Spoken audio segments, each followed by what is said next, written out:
Ito naman, please welcome back, Miss Angeline Quinto.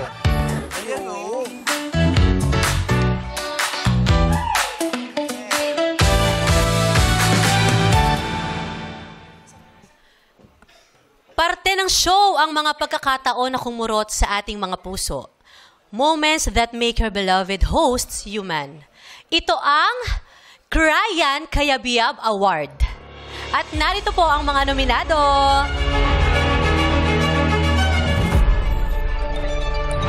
Ogie Alcacid.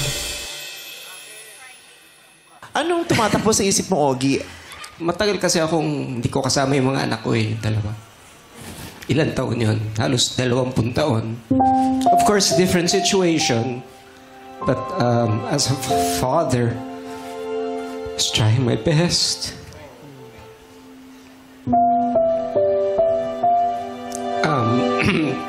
Salamat na lang at ngayon na reunited kami ng panganay ko.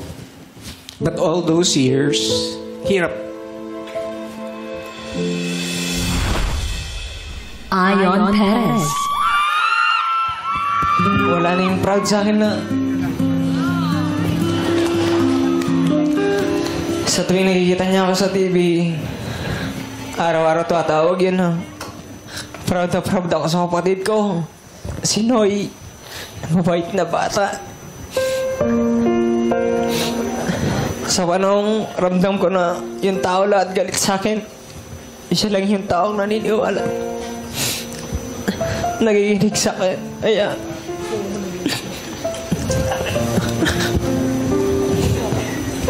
We love you, Ayon. We love you, Ayon. Ann Curtis. Ann Curtis, para sa'yo, sino mas masasaktan pag nagkahiwalay kay Idalia? Kasi ayoko ever mangyari. I think as a mom, eventually as they grow up, you have to let them spread their own wings and fly. Vice ganda. Pag nalulungkot ako, iisipin ko lagi, mahal mo ako. Ha?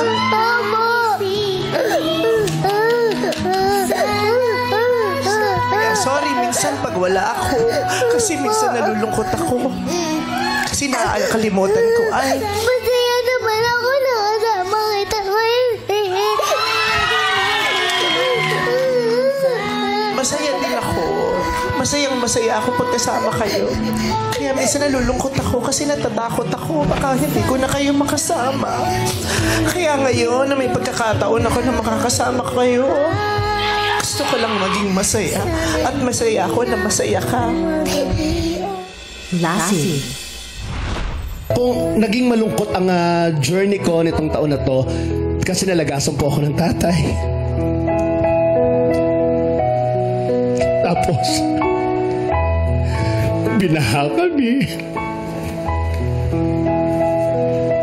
Pero grateful ako. Kasi may work pa rin po ako hanggang ngayon. Kim Chu. Lahat na nangyayari sa buhay natin, hindi naman yun by chance or by accident. Lahat naman na nangyayari sa buhay natin is written. At ginawa na yun bago pa man tayo pinanganak. So, mas madaling tanggapin lahat ng bagay. Ryan Bang. Murado! Ryan! Maraming salamat sa inyong lahat. Isang taon ako, naging pamilya ko, malalang people. Tapos, talaga sa akin, ayoko umalis, pero maraming salamat po talaga. Tapos, Kuya Bong, Ate Ann, Kuya Gil, Kuya Juke, Ate Karen, Kuya Teddy, salamat naging kayo ako maging pamilya ko. Siyempre, talaga, Vice.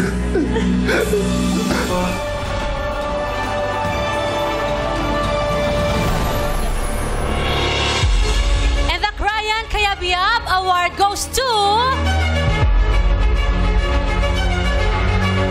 Vice Ganda, Ayon Perez, and Ryan Bang! Pamilya award pala to. The Royal Family pala to. Hakot! Ako ang pamilya.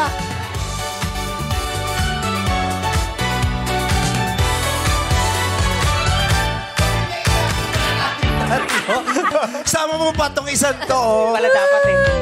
Thank you, Miss Angeline. Thank you, Miss Angeline.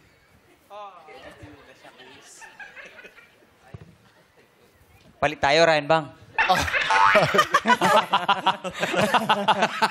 Minsan na siya magkaawat. Ang pangalan, na-scam pa siya. Ayaw magkapalit. Hindi, maraming salamat sa award is award. Siyempre, nanay ko, matatawa na naman ito, tsaka yung ate ko. Siyempre, kaya ayoko umiyak, pero maraming salamat dahil yun nga, tinanggap ako bilang eto ako ng programang to, kaya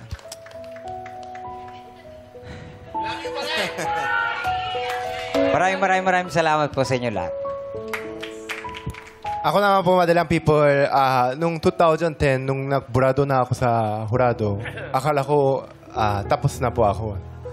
Kaya po ako nahagulgol kasi sa Pilipinas, sila Mami Vice, at it's showtime. Kayo lang talaga family ko dito eh.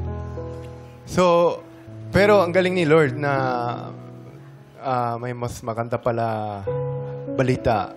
Hindi ko akalain na magiging noontime ang showtime at kukunin ako ng showtime na magiging part din ng host. Kaya maraming salamat po lahat ng bumubuo ng showtime. At pati kayo madalang people. Maraming salamat po. Maraming salamat sa showtime at least dito. Na-appreciate niyo po yung acting ko. Acting lang yun. Hindi siya special jury citation. Hindi, joke lang. Hindi, kaming tatlo nakakatuwa. Actually, lahat kami dito sa Showtime. Maraming salamat sa Madlang People for allowing us to laugh and cry in front of you with authenticity and honesty. Maraming salamat dahil hindi namin kinakailangan magpanggap at magtago ng mga nararamdaman namin. Malaya kami nakakapaglabas ng damdamin namin dahil mapagkakatiwalaan namin kayo. Dahil Madlang People, kayo ang safe space namin. Salamat po! Salamat po.